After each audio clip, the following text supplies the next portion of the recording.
এমন একটা রাষ্ট্রের কথা প্রথমে আমাদের মনে পড়ে যে দেশটা মাত্র কিছুদিন আগে একটা পরাশক্তিকে পরাজিত করে আজকে যারা কিনা সমৃদ্ধির দিকে অগ্রগতির দিকে আজকে তারা এগিয়ে যাচ্ছে। কোন দেশ বলেন তো?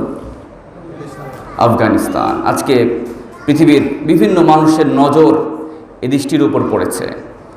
তারা যেভাবে এগিয়ে যাচ্ছে এবং আল্লাহকে ভয় করে যারা রাষ্ট্র পরিচালনা করছেন, এরা ইসলামের বিভিন্ন বিধানগুলো তারা বাস্তবায়ন করার চেষ্টা করছেন। যাদেরকে কিনা একসময় জঙ্গি বলা হতো, যাদেরকে কিনা একসময় সন্ত্রাসী বলা হতো, আজকে সেই মানুষগুলোকে আজকে পৃথিবীর বিভিন্ন দেশের রাষ্ট্রপ্রধানগণ মানুষেরা বাহবা দিচ্ছে, ঠিক কিনা বলেন? তাদের প্রশংসা করছে। এই জঙ্গি বলা, সন্ত্রাসী বলা, এটা হচ্ছে আজকে যারা সাম্রাজ্যবাদী শক্তি আছে তাদের একটা অপকৌশল ছাড়া কিছুই নয়। তারা চায় না যে ইসলামী শক্তিগুলো আবার মাথাচাড়া দিয়ে উঠুক, তাদের বিরুদ্ধে কথা বলুক, এটা তারা চায় না। এজন্য যেখানে ইসলামের পুনর্জাগরণ হয় সেখানে তারা ট্যাগ লাগিয়ে দেয় তারা সন্ত্রাসী, তারা জঙ্গিবাদ, ঠিক কিনা বলেন? এই আমেরিকা চেয়েছিল যে আফগানিস্তানকে পুরোপুরিভাবে পঙ্গু করে দেওয়ার জন্যে, এই দেশটার মধ্যে দুর্ভিক্ষ লাগিয়ে দেওয়ার জন্য তারা সব রকম চেষ্টা তারা করেছে। আফগানিস্তানের কেন্দ্রীয় ব্যাংকের প্রায় 950 কোটি ডলার, যেটা যুক্তরাষ্ট্রের বিভিন্ন ব্যাংক এবং আর্থিক প্রতিষ্ঠানে ছিল, চিন্তা করেছে 950 কোটি ডলার, এই টাকাটা তারা আটকে দিয়েছে আর আফগানিস্তানকে দেয় নাই। টাকাটা আফগানিস্তানের কেন্দ্রীয় ব্যাংকের ছিল। যখনই তালেবানরা ক্ষমতায় এসেছে তখনই তারা এই টাকাটা আর দেয় নাই, এখনও দেয় নাই। কিন্তু এত কিছুর পরেও সে আফগানিস্তান কি তারা দমিয়ে রাখতে পেরেছে? না। পত্রিকা একটা নিউজ হয়েছিল কিছুদিন আগে, একটা লোক পলিথিনের মধ্যে কয়েক লক্ষ টাকা পলিথিন ব্যাগের মধ্যে নিয়ে হেঁটে বেড়াচ্ছে। বাইরে থেকে স্পষ্টভাবে দেখা যাচ্ছে অনেকগুলো টাকা, পুরো পলিথিন ব্যাগ ভরা টাকা, এভাবে উন্মুক্ত জায়গা দিয়ে সে হেঁটে বেড়াচ্ছে। একটা মানুষ ওই টাকার দিকে চোখ তুলে তাকাবার সাহস কেউ করছেন। আল্লাহু আকবার। কারণ সেখানে কার আইন চলছে? আল্লাহর আইন যেখানে চলে সেখানে মানুষের জীবন যেমন নিরাপদ হয়, মানুষের অর্থ সম্পদ সব কিছু সেখানে নিরাপত্তার চাদরে আবৃত থাকে, ঠিক কিনা বলেন?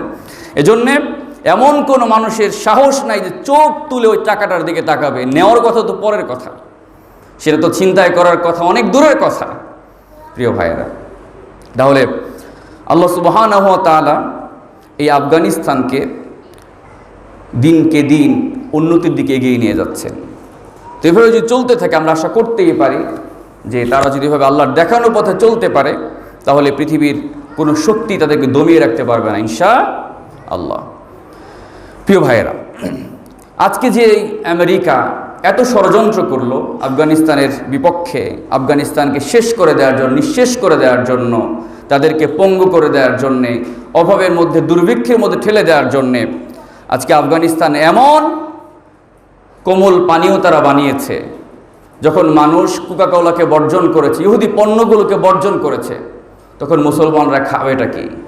তখন পৃথিবীর কোনো স্বনামধন্য মুসলিম দেশ চিন্তা করে নাই। কিন্তু একটা যুদ্ধ বিধ্বস্ত একটা দেশ তারা চিন্তা করেছে যে আমাদেরকে কিছু করতে হবে, দেখাতে হবে, মুসলমানদের জন্য অবদান আমাদেরকেই রাখতে হবে। তখন তারা পামির কোলা নামে একটা কোমল পানীয় এনেছে এবং সাফা নামে একটা কোমল পানীয় তারা এনেছে, যেগুলো কিনা আনার দিয়ে তৈরি হয়, ডালিম বেদানা দিয়ে তৈরি হয়, মানুষের জন্য উপকার। এই সমস্ত কোমল পানীয়গুলো আজকে সরাসরি আমেরিকাতেই রপ্তানি হচ্ছে। আল্লাহু আকবার। যারা কিনা আফগানিস্তানকে বয়কট করলো আজকে তারাই আফগানিস্তানের কোমল পানীয়গুলো তারা আজকে পান করছে। আল্লাহু আকবার। চিন্তা করেছেন? এজন্য আল্লাহ বলেছেন, ওয়ালাউ আন্নাহাল কুরা আমানু ওয়াত্তাকাউ লাফাতাহনা আলাইহিম বারাকাতিম মিনাস সামাই ওয়াল আরদ। যারা কিনা আমি আল্লাহকে ভয় করে, আমি তাদের কেমনভাবে সম্মানিত করি, আমার রহমতের আসমানের সমস্ত দরজাগুলো খুলে দেই, জমিনের দরজাগুলো খুলে দেই, এমনভাবে আমি তাদেরকে সহযোগিতা করি। প্রিয় ভাইয়েরা, আজকে আফগানিস্তান এমন একটা সুপার কার তারা আবিষ্কার করেছে, পৃথিবীর কোনো মুসলমান দেশ এখন পর্যন্ত সাহসী করে নাই। আমরা যদি পৃথিবীর বিখ্যাত কার কোম্পানিগুলোর দিকে তাকাই, সবার আগে আমাদের নজরে আসে রোলস রয়েস। এরপরে ল্যাম্বরগিনি, ফেরারি, বোগাটি, মার্সিডিস, এই সমস্ত বিখ্যাত কারগুলো আমাদের প্রথমেই মাথায় আসে, যেগুলোর এক একটার দাম 200 কোটি থেকে 150 কোটি বা আরও হতে পারে। চিন্তা করেছেন, একটা কারের দাম, গাড়ির দাম 200 কোটি টাকা। তো এই সমস্ত গাড়িকে টেক্কা দেওয়ার জন্যে গাড়ির সাথে প্রতিযোগিতা করে আফগানিস্তান একটা গাড়ি তারা তৈরি করেছে, সুপার কার মাডার 9 নামে। এই কারটা এই সমস্ত বিশ্ববিখ্যাত কারগুলোর সাথে প্রতিযোগিতা করার উদ্দেশ্য নিয়েই তারা তৈরি করেছে, এবং আজকে সারা পৃথিবীতে তারা সারা ফেলে দিয়েছে। চিন্তা করেছেন, এভাবে যদি এই দেশটি এগিয়ে যেতে পারে, আমরা আশা করতেই পারি অতীত ভবিষ্যতে খুব নিকটে ইনশাআল্লাহ, যদি ষড়যন্ত্রের হাত থেকে দেশটা এগিয়ে যেতে পারে, নিজেদেরকে বাঁচাতে পারে, তাহলে পৃথিবীর সমস্ত মুসলমানদের দেশের মধ্যে এটা অন্যতম একটা মুসলিম দেশ হিসেবে ইনশাআল্লাহ পৃথিবীর বুকে মাথা উঁচু করে দাঁড়াবে। প্রিয় ভাইয়েরা, আল্লাহ সুবহানাহু ওয়া তাআলা এই দেশটার উপরে এত রহমত দিয়েছেন, এত করুণা করেছেন, আপনি একটু অবাক হবেন। এই আফগানিস্তানে প্রায় 3 লাখ কোটি ডলারের খনিজ সম্পদ রয়েছে। চিন্তা করেছেন, আমেরিকা শুধু মাত্র তাদের শক্তিকে প্রদর্শনের জন্য এই দেশটা দখল করে নাই, এই দেশ থেকে তারা কোটি কোটি ডলারের খনিজ সম্পদ তারা চুরি করে নিয়ে গেছে। এরপরেও এখানে প্রায় 3 লাখ কোটি ডলারের খনিজ সম্পদ বা এর চাইতেও বেশি খনিজ সম্পদ রয়েছে। এখানে আছে স্বর্ণ, আছে ক্রোমাইট, আছে তামা, আছে লোহা, আছে সীসা, আছে দস্তা, আছে কয়লা, আছে প্রাকৃতিক গ্যাস, আছে পেট্রোলিয়াম, মূল্যবান পাথর, লিথিয়াম, বিরল উপাদান দিয়ে রব্বুল আলামিন এই দেশটার মাটিকে ভরপুর করে দিয়েছেন। সুবহানাল্লাহ।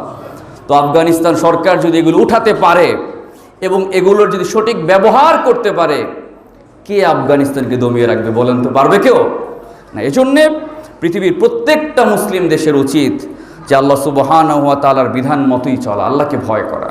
তাহলে রব্বুল আলামিন এভাবে জমিনের যত সম্পদ আছে সমস্ত সম্পদগুলো রব্বুল আলামিন তিনি তার বান্দাদের জন্য উন্মুক্ত করে দেবেন। ঠিক কিনা বলেন?